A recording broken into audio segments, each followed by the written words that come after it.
Today we are making my tomato sauce.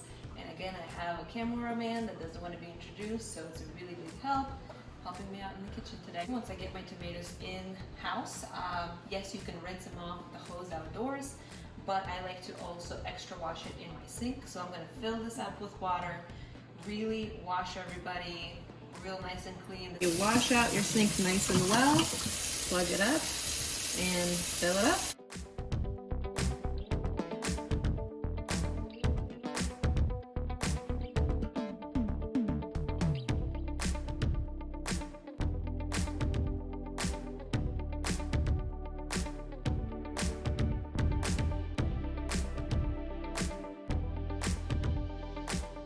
Now that all of my good tomatoes are in the sink, lots of people put either vinegar or a lot of salt in there so all the bugs actually die. But I feel pretty comfortable about my tomatoes. Check them pretty well for bug damage, so I'm not gonna put any vinegar or salt in my water here to soak them. What I'm gonna do is let them soak for a little bit, kind of massage them just like this in here. And then once they're nice and clean, I'm gonna put them out on the towel to dry.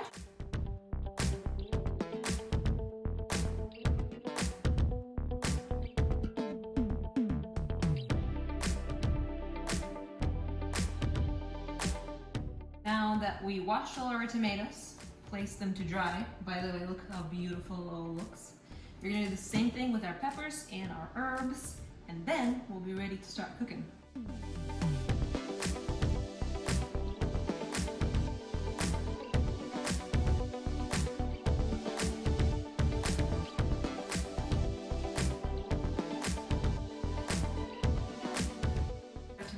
And peppers have been washed and dried.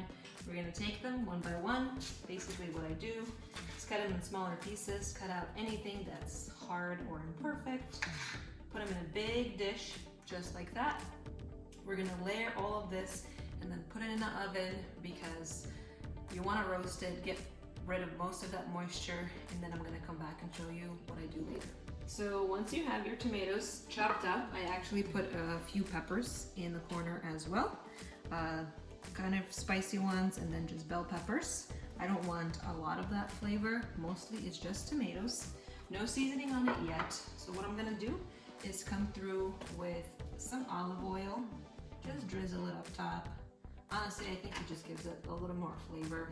I don't know, you don't have to do that. And then I have my fresh herbs that we picked earlier. So I have basil, oregano, and thyme. So what I'm gonna do is literally just put that up top here, just like so. So that's basil. Let's put some oregano. And you don't have to go exactly like this because all of the trays that I'm doing are gonna go into one big pot, boiling down even more, so one tray of flavors doesn't make or break it. You can also add pepper, salt, anything else at this stage as well. I usually do that at the end. We have 3 trays in total, prepped and ready to go. Olive oil, tomatoes, peppers, and herbs.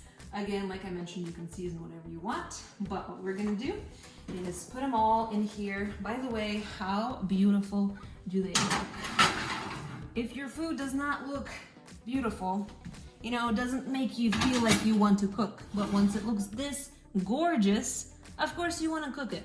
So we got them all loaded. What we're gonna do is put them on 350 and just put them on, and I'm gonna check them occasionally, make sure that they're all cooked. Basically what we want is the juices to be let go of the tomatoes, get them bubbling about 30 to 40 minutes, and then comes the tedious part, but most exciting because we're gonna be almost done with that tomato sauce at that point, so stick around.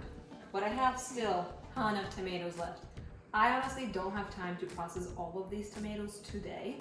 So what I'm gonna do is cut them up and put them in freezer bags and put them in the freezer and get to them when I have time. So I left my tomatoes in the oven for about 40-45 minutes, and then I got carried away with doing other things, so I left them be there for a little bit.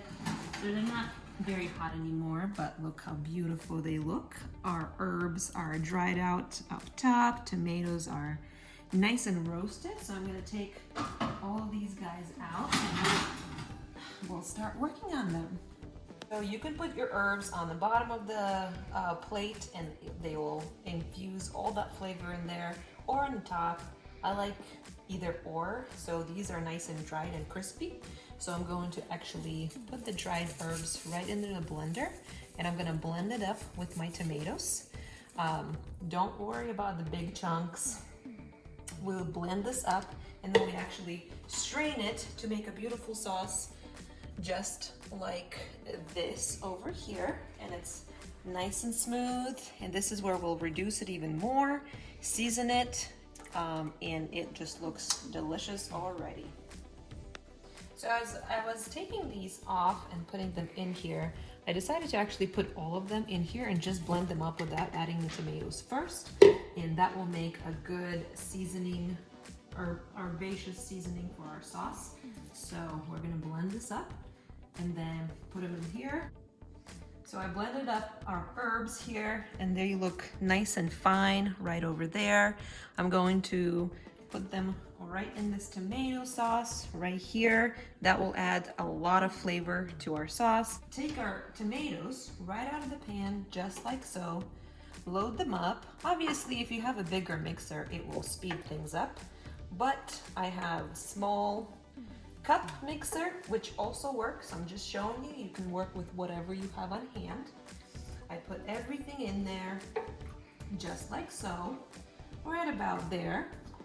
Put on my cap. I'm gonna blend it for about 20 seconds. All right, open it up. I like to let it cool too, just because when you open up something hot and blend it, it kind of explodes a little in your face. Don't ask how I know that. So then I take my strainer, put it through just like so, and you know, just work the strainer. Boom. It catches all the seeds, all the extra skins that I don't really want in my sauce. And it works really good. It produces such a smooth, nice texture sauce that you can put in your pasta, make a soup out of that.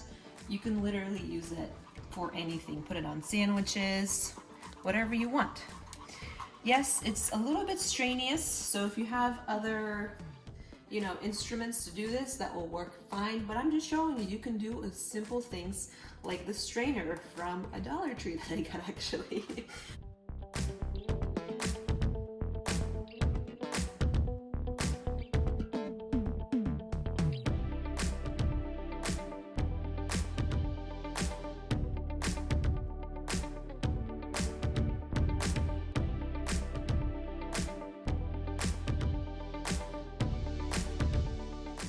All right, looks like we have ourselves a good pot of tomato sauce. What we're gonna do is put this to boil because we want to reduce this a little bit more. It's a bit runny for me. This is also where you add all your seasonings that you want. I added most of my herbs already. This is where I'll be adding some salt, pepper, things like that.